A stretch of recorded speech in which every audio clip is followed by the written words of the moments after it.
सुत्दा पनि मकैको बाफ आउँछ क्या, तातो बाफ भत्ती हुन्थ्यो। यस्तो दुःख हुँदो रहेछ नि यो मकै भन्ने चिज चाहिँ नि, अम्मा कुरै छोडिदिनु। गुण पनि यही मकैमा लाग्नुपर्ने, हरियो पनि यही मकै हुनुपर्ने नसुकेर। Hi guys, welcome back in my blog. आजको ब्लग चाहिँ यत्तिकै बनाइरहेको छु। अनि टक्क हेर्नु न, अघि चाहिँ मैले यो बुके बनाएको है टक्कसँगले। कस्तो दामी बुके बनाएको छु, कस्तो दामी भयो नि। अनि चाहिँ अस्ति नैको बुके हो। अनि हेर्न सक्नुहुन्छ सामा चाहिँ यति फैलिरहेको छ। अनि म यसरी बुके बनाउँदै थिएँ। अनि सँगै अब अन्डा पकाउन आँटेको बिउ फाल्नु हुँदैछ। त्यही कारणले चाहिँ म यहाँ टमाटरको अचार बनाउँदैछु।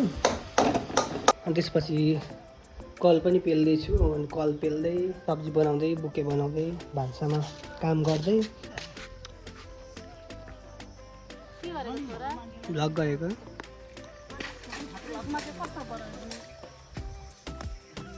कस्तो कस्तोमा बनाउँदा टक्क बाबा यहाँ हुन्छ, काम गर्दैछ नि त। भित्र पनि गर्नै पर्यो जे गरे पनि।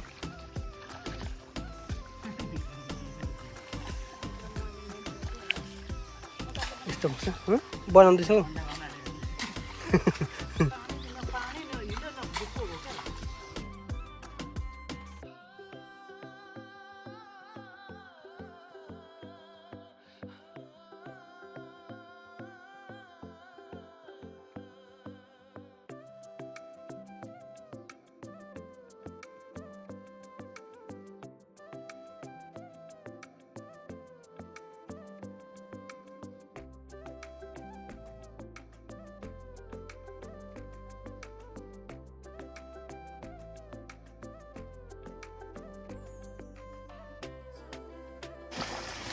कल चाहिँ एकैछिनमा पेल्नुपर्छ। पानी सबै पानी सुकेको गर्छ। कल चाहिँ एकैछिनमा पेल्नुपर्छ क्या, दिमाग खराब भयो पेल्ला।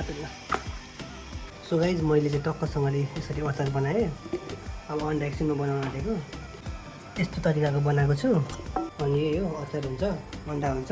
अब सब्जीमा मैले के बनाउनु भएको छ, भेन्डी र आलु बनाउनु भएको रहेछ। अनि यहाँ दाल छ। अनि गाइज, आज चाहिँ मौसम कति राम्रो भइरहेको छ हेर्नु न। नदीतिर कालो बादल लागेर मजाको मौसम भइरहेको छ। फुलहरू पनि मजाले फुलिरहेको छ। यसरी मौसम पनि राम्रो भएर होला, नभए पुरा घामले ओइलाइरहेको हुन्थ्यो।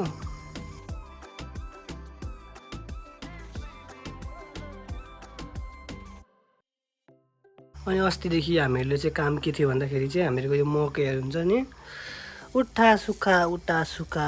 सुकाउने उठाउने कामै त्यही भइरहेको थियो।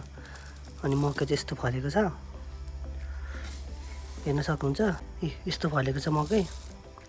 यो मकै चाहिँ बेच्नुपर्ने छ। अनि अलिअलि घरमा राख्नुपर्ने छ। यस्तो गाह्रो भएको थियो यो मकै सुक्खा उठा, फेरि पानी पर्छ, फेरि उठा, फेरि बोरा मुनिले माथिले लैजा भर झार। फेरि मकै नै कुहिनु पर्ने अरे, एक दिन सुकेन भने घुन लाग्नुपर्ने, कुहिनु पर्ने अरे, दिनै सुकाउनु पर्ने अरे, भित्रसम्म सुक्नुपर्ने अरे। यहाँ पनि छैन नि, गुण पनि यही मकैमा लाग्नुपर्ने, हरियो पनि यही मकै हुनुपर्ने नसुकेर, भिज्नु पनि यही मकै नभिज्नु पर्ने, खोया पनि सुकाउनु पर्ने, तास्नु पर्ने, छोडाउनु पर्ने, ल्याउनु पर्ने। अब एक घाममा सुकाउँदा पनि नसुक्ने क्या। राम्रो थोरै दुःख हुन्छ यो मकै। त्यही पैसा पनि फेरि 1100-1200 अरे हौ एक मनको 1100 अरे हौ। यस्तो दुःख हुँदो रहेछ नि यो मकै भन्ने चिज चाहिँ नि, अम्मा कुरै छोडिदिनु। सुत्न पनि पाउँदिनँ थियो क्या। म त माथि छतमा गएर सुत्थेँ। म कमिला पुरै यहीँसम्म सुकाएको थियो।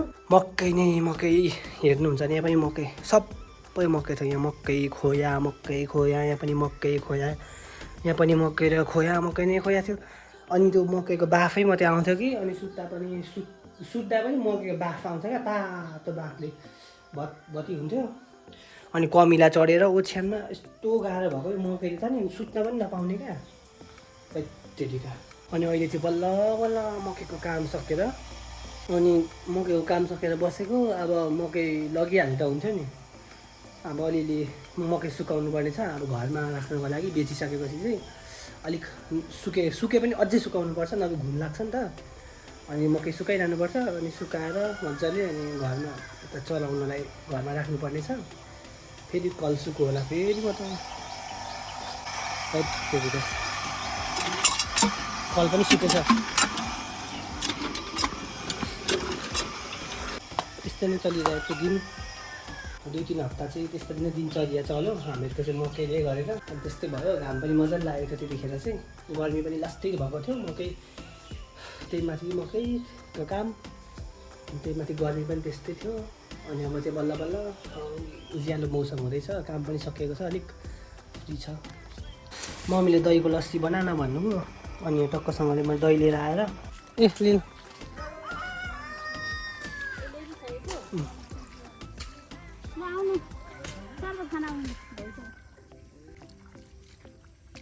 शरबत 6:30 हुन आँटिसक्यो, बल्ल बल्ल सक्नुभयो। त्यो अझै 5 मुठा बाँकी छ अरे, 5 मुठा अझै बाँकी छ होइन?